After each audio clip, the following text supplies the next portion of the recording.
Now that we've all watched the full episode of The Real Housewives of Atlanta Season 11 premiere, can we talk about how this season seems to be a major turning point for the show? We're all waiting. Welcome to Atlanta, bitch. It's Justin Diego back with another Bingeworthy video, and all I'm saying is, after watching episode 1, I'm starting to wonder if Kenya Moore, Phaedra Parks, and Sheree Whitfield's separation from the show was only the beginning stages of many more changes to come to The Real Housewives of Atlanta.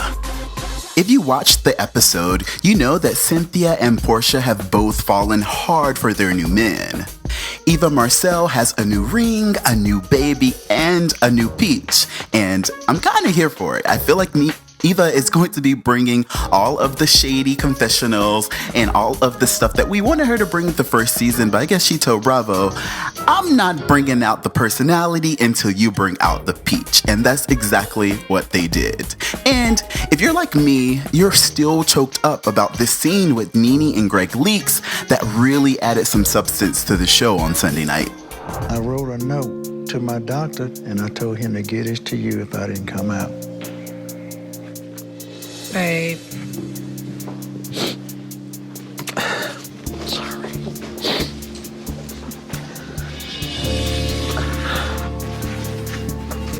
Never thought I had it in me to fight cancer.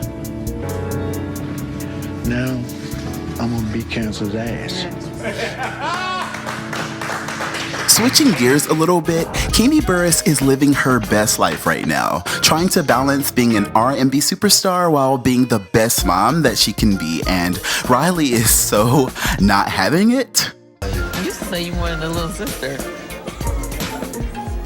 Yeah, that was until I saw how y'all were with children. Yeah, she's definitely grown up fast. And in case you guys missed it, Porsha Williams is basically the star of the show now, and none of us can even deny it, so I don't want to even read those comments. Do not at me. You know Porsha is like the star. Some of you guys are saying that Porsha is looking like real thirsty and silly right now, but not on my watch. From my angle, right now, Porsha is definitely looking like she is serving Queen of Real Housewives of Atlanta vibes, and that is goals. So yes, if I had to describe this episode in one word, that word would be change. I feel like this whole season is about change, and I think that Bravo has been a little bit ballsy while filming this season, and they've opted to give us a lot less of that petty drama that we started to love, and instead they are reminding us of why we started to love these women in the first place, and honestly, I'm really okay with that. Let me explain. Everyone's storyline has been refocused back to their family dynamics, and finally this show is actually serving Real Housewives vibes, because this episode and apparently this entire season, they will be shining light on what it looks like to be a wife. And yes, even Cynthia Bailey and Porsha Williams, who are not married yet, are low-key giving me is a wife vibes. Here's the thing, we have been complaining about these same arguments and these same low budget trips for years now, and it looks like Bravo is finally starting to listen. And if I had to hear someone else say, why is this called The Real Housewives when most of the girls are not even married, one more time, I was just gonna delete the whole damn channel. So now that we see that Bravo has heard our pleas, I think that it's time that we give them a chance. And we need to really be open to the new vibe of the show, since we had so much to say. Now, I have to say this, I really actually did enjoy the show. I had my reservations, I was a little bit, concerned, because I get concerned when I can tell that y'all don't care. And I could tell, people just weren't watching the show, and I really didn't get why, but at the same time, I did kind of get why. Anyways, I actually kind of agree with Nene. I can see how if everyone plays their cards right, this could be a really iconic season. So yeah, I've talked a lot about change and I really stand by everything I've said, but I have to say that you guys need to brace yourselves for a lot more changes that could be coming in the future because some of those changes could affect any of your faves. If you've been watching the last few seasons, you know that nobody is safe, and I believe that some of these storylines could really set up for a lot of happy endings, if you know what I mean.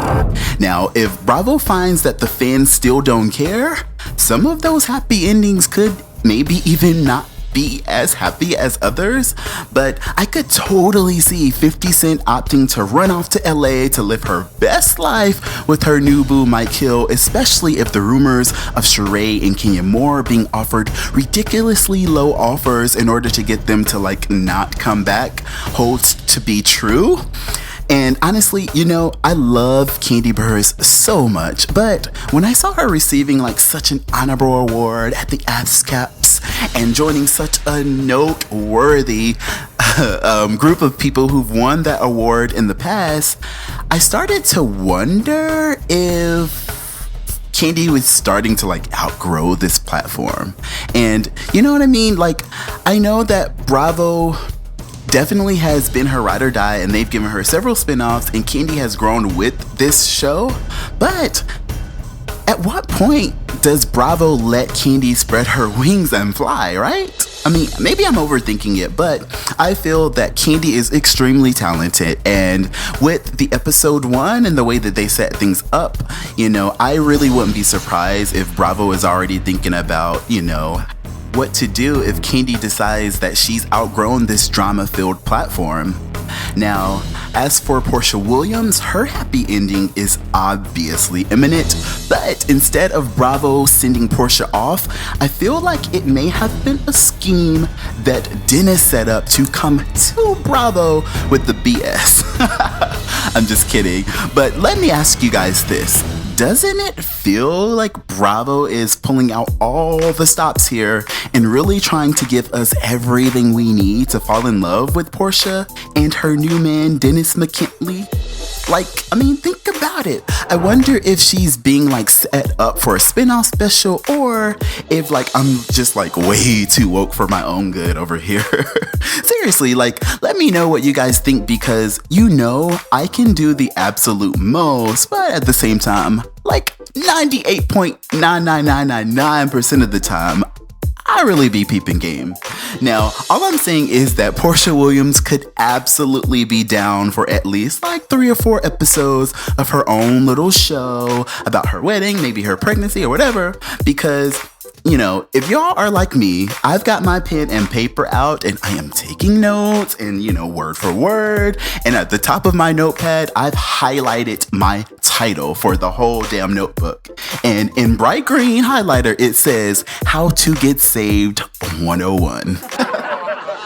Alright, thank you guys so much for watching this video. I hope that you will join me and all of the other binge watchers in watching the entire season of The Real Housewives of Atlanta Season 11, because like I said earlier, we talked a lot of crap and we told Bravo that we wanted changes and we wanted new wives and we wanted these girls to actually be married, and they have taken a major leap forward. And I know that it's sad not having Kenya Moore, but I really feel that this is the best that could have happened, without Kenya Moore, and hopefully the show is still intact and ready for her and baby Brooklyn for season 12.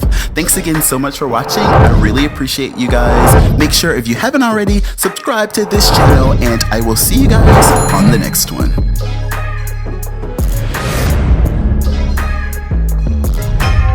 So, I was working on a video the other day before the episode premiered because I was so fed up at Nene's behavior. I really had so much to say. But honestly, after watching the scenes with Nene Leakes and Gregg, my heart broke for the both of them, and more than anything, I realized something very important, and I want you guys to consider this. Nene Leakes is definitely in a lot of pain. I told you guys when I first heard that Gregg was diagnosed with cancer, I went straight to researching, and one of the things that I found is it really has a really big toll on people and their mental state. And, we can only imagine how hard this really is for Nene. And she even admitted on episode 1 that she finds herself like crying in the car, often, and trying to be so strong for her family. And, I'm not saying that I am trying to force you guys to like be empathetic for her, but at the end of the day, she's still a human being and she's hurting, and I don't feel good like kicking people while they're down, or I also don't feel good ignoring how hard, this is. And I definitely have major respect for mental, situations and anything that involves people's emotions. So right now, yes, Nene Leakes is really hurting. She is afraid and she's trying to be way stronger than we're even asking her to be. And that saying definitely holds true. Hurt people hurt people.